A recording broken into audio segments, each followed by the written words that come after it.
لا تنسوا الاعجاب بالفيديو والاشتراك في القناة. بسم الله الرحمن الرحيم. سيداتي نساتي سادتي مشاهدينا متابعينا في كل مكان، في كلاسيكو العالم وقمته الكبرى، في حرب النجوم وصراع الأبطال الغريمين الأزليين يجمعهما مكان واحد. لا يهم أين يكون، كل مكان في هذه الأرض مستعد لاحتضان هذه القمة. كلاسيكو التاريخ، كلاسيكو السياسة والثقافة والجغرافيا، كلاسيكو أمام أرسنال ب5 أهداف. عرضية تأتي، ليفا يرتقي، وصلت، تصويبة يا رب، الضربة الأولى. عن أي ودية تتكلمون؟ لا ود بينهم، العارضة كادت أن تكسر في الدقائق الأولى. أي تصويبة، ما زالت يا بارسا، وصلت إلى بدري، بيرسل كرة إلى غوندوغان، أطول من اللازم. يا لها من كرة يا كورتوا، انظر إلى التصفيق. نعم، الرحلات التي نشاهدها في آسيا، في الولايات المتحدة، عدى، صوب، قوية، رأسية، الكرة تصل يسار، أطول من اللازم. رودري صوب، لكن الكرة إلى خارج الملعب، لكن الهدف أكبر بكتمبلي، وقف، سيطر تحت أنظار باريس. انظر إلى بيلينغهام، تقدم، تمر، الله، بيرسل كرة إلى رودري، لكن طالت، لكن تحولت بعد ذلك رأسية. غوندوغان بينزل مرة أخرى إلى ما كانوا عليه، وفي أي لحظة، في أي كرة، الله، تمريرة، تصويبة يا رب، هدف أول في الكلاسيكو. عثمان ديمبلي ما زال في البارسا، لم يرحل بعد، لم ينتقل بعد، لم يتفاوض بعد، ما زال في البارسا وفي البلاوغرانا. لكن الهدف من التمريرة، يا بدري يا بدري يا بدري، يا تمريرة، محاولة، لكن ليفا عدت، بالدي صواب، لكن الكرة بتضيع. يا لها من لقطة، ياخذ مكان، لكن انظر إلى التغطية، يسار، أقصى اليسار، عرضية بتعدي، ركلة جزاء، الكرة تصطدم. هل تريد أن تلعب دور الحارس؟ سيتقدم، بيلعب للكرة، الله، عارضة بعارضة، صافرة وخطأ. شوف فينيسيوس في الكلاسيكو يتقدم من علامة الجزاء، العارضة تيجو، يتقدم، الله، يا رودري يا رودري، شوف الكرة، لكن بأنك تركض معهم، ومن يعجبه الركض لا يتعب أبدا. يا للقطة، أيكما أجمل، انظر إلى التصديد، تصطدم، تصوب، المتابعة يا رب، التعادل لا يأتي، مستحيل، غير معقول. هل تحرك المرمى؟ من الذي تصدم؟ هل هناك حارس خفيف؟ يا لها من لقطة. ريال مدريد لا يريد أن يسقط، ويعتمدون الآن، الله، يا ديمبلي ماذا الآن؟ شوف كورتوا رايح معاهم، وهذا انذار لمين؟ والخطأ اللي يرتكب ديمبلي بعد هدف سجلته. هل تريد الذهاب إلى باريس؟ يا أخي خبرنا، يا أخي خبرنا. شوف اللقطة يا ديمبلي، يا ديمبلي. هذا الكلاسيكو الذي تركناه كثير من خطورة برشلونة، وقف، سيطر، عرض، وصلت بعد ذلك إلى فينيسيوس، ليست لأحد، الهدية قد، ليفا ياخذ مكان، عرضية، تصطدم، الكرات، كارفاخال، لكن ترجع، ليفا استلم، ليفا عرض، الله على الوقوف، على التمريرة، لكن أطول من اللازم، فقد توازن بدري في التمريرة. بعد ذلك التصويبة، لكن كرة في رودري عدى، ولكن ميليتاو والعرضية، راسي عدى، الله، تمريرة. انظر إلى الاستقبال وحده يقول كل شيء. نعم، ولكن من ليفا الكرة العرضية، أنت لازم تستقبل العرضية إلى لوكا، عرضية ليست لأحد، إلى أخطر،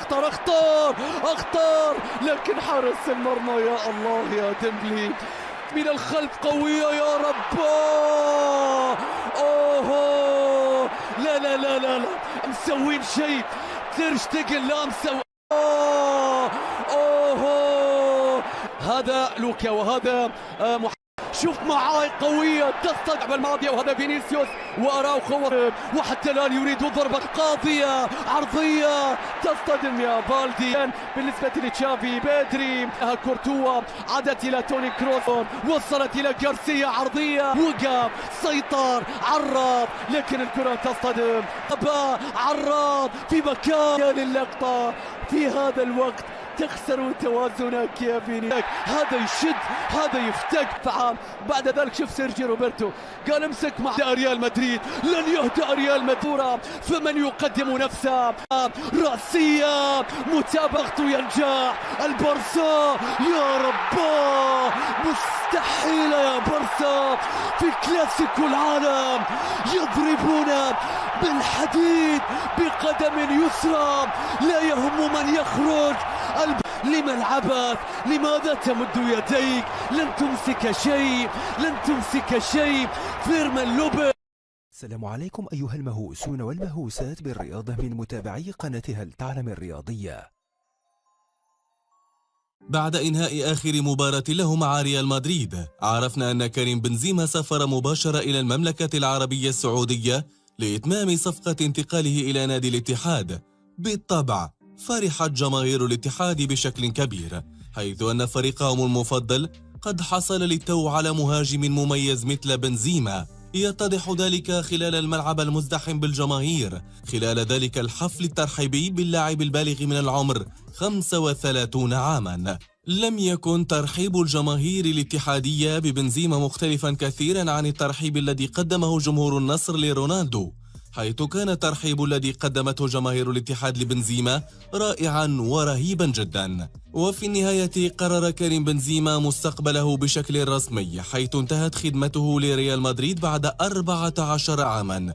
ووفقا لما ذكره فابريسيو رومانو، اختار بنزيما الانضمام إلى نادي الاتحاد كوجهة جديدة. عندما علمت الجماهير أن فريقهم المفضل نجح في ضم حائز جائزة الكرة الذهبية لعام 2022 فرحوا جدا، حتى أثناء حفل الترحيب ببنزيما في الملعب كان هناك حشدا هائلا من الناس ملأ مقر الاتحاد. كان هناك العديد من الاحتفاليات والفعاليات التي لا تقل روعة عما فعله النصر عندما استقبلوا كريستيانو رونالدو. هذا الأمر جعل بنزيما يشعر بالإعجاب بالأجواء الكروية هناك. بعد وصول كريستيانو رونالدو إلى النصر في يناير الماضي، تمكن من جعل الدوري العربي يحظى بشعبية كبيرة، والآن مع وصول بنزيما فإنه من الواضح أن الدوري العربي سيصبح أكثر إثارة، خاصة أن النادي الذي يلعب فيه بنزيما ليس فريقا عاديا، بل الفريق الذي تصدر جدول الترتيب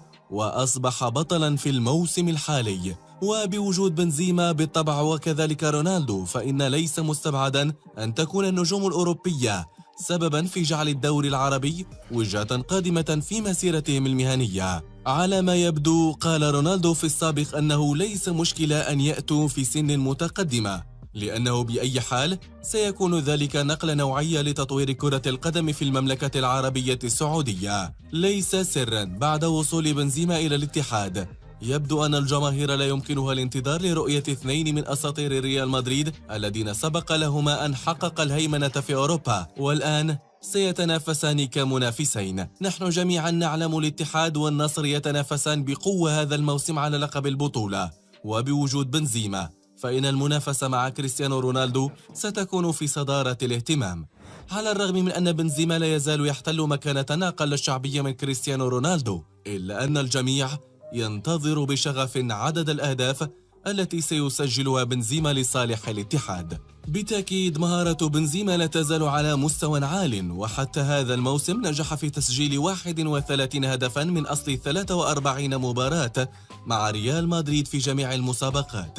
في الموسم المقبل يتوقع أن تكون منافسة هداف الدوري شرسة جدا، حيث يوجد هناك رونالدو رغم أن فريقه لم يحقق لقب الدوري بشكل متكرر، إذ سجل 14 هدفا في 16 مباراة فقط. على أي حال إنه أحد أكبر الأندية في المملكة العربية السعودية، وبالفعل الاتحاد هو أقدم نادي لكرة القدم في المملكة العربية السعودية، حيث تأسست في 26 ديسمبر 1927. فيما يتعلق بالإنجازات يذكر أنه بعد استقراره في مدينة الملك عبد الله الرياضية حقق الاتحاد 9 ألقاب بطولية للدوري السعودي المحترف، بما في ذلك اللقب الأخير في موسم 2023.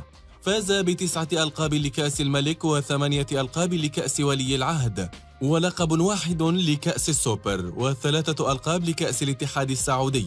أما على المستوى الإقليمي والقاري فقد حصل الاتحاد على لقب دوري أبطال آسيا مرتين، ولقب واحد في البطولة العربية للأندية الأبطال، بالإضافة إلى لقبين في كأس الاتحاد السعودي. بالطبع هذا يعود إلى أنهم ليسوا فريقا عاديا في المملكة العربية السعودية. نعم، بغض النظر عن ذلك أصبح بنزيما الآن لاعبا رسميا في الاتحاد، حيث سيحصل على عقد يمتد حتى يونيو 2025 مع خيار التمديد لموسم واحد. أما فيما يتعلق بالأجر فسيحصل بنزيما على راتب قدره 200 مليون يورو سنويا، ومن المتوقع مرة أخرى أن يكون هناك العديد من نجوم أوروبا الذين قد يكونون مهتمين باللعب في دوري العربي السعودي، خاصة بعد معرفتهم بأن بنزيما سيتنافس مع رونالدو في بلاد العرب الشريفة.